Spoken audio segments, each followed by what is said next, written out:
will be reading from the Peterson's magazine, year of 1870 and month of October. And today we will be reading from the editorial chit-chat on the topic of women as business managers. William C. Bryant, the poet, in his well-known journal, the New York Evening Post, maintains that the capacity for economy is greater with women than with men. Wherever women, he writes, are trusted to manage affairs involving the expenditure of money for useful purposes, they are found to be more economical than men.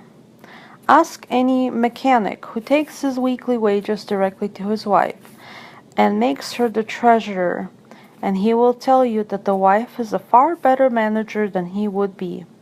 Many men in every community owe their prosperity to the good management of their wives, and few men who have tried it have ever regretted making their wives, in the fullest sense, the partners in their business and the controller of all the expenditures.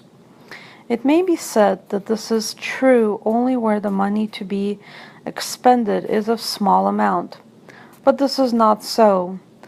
There are not a few wealthy businessmen who have found in their wives the most capable and wise counselors, and whoever has tried the experiment, even in a large and wealthy household, knows that a woman will make the allowance for family expenses go much further than a man could. We may add this: in France, women assist their husbands in their business to a very much greater extent than here.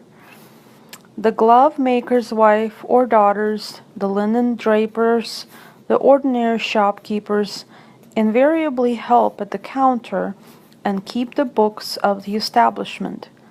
Even in more costly warehouses, women do most of the work. Avenues are thus opened for them, which, in that country at least, go far towards solving the women question. Everybody in France admits, in consequence, that the women are as good at business as the man. Mr. Bryant does not, however, stop here. He defends women from the charge of extravagance. As a rule, he justly observes that men spend far more money on luxuries than women. If any man thinks his wife extravagant or careless in many matters, we advise him to divide his income with her. Give her a bank account and let her manage her household affairs. He giving advice when asked, he will presently discover in his wife an amount of tact, care, and judgment, forethought, and skill in management which will greatly increase his admiration of her, and the exercise of which qualities, in an independent way, will make her life happier, and largely increase her usefulness as a member of society and the educator of her children. We have only a single word of advice to add to this.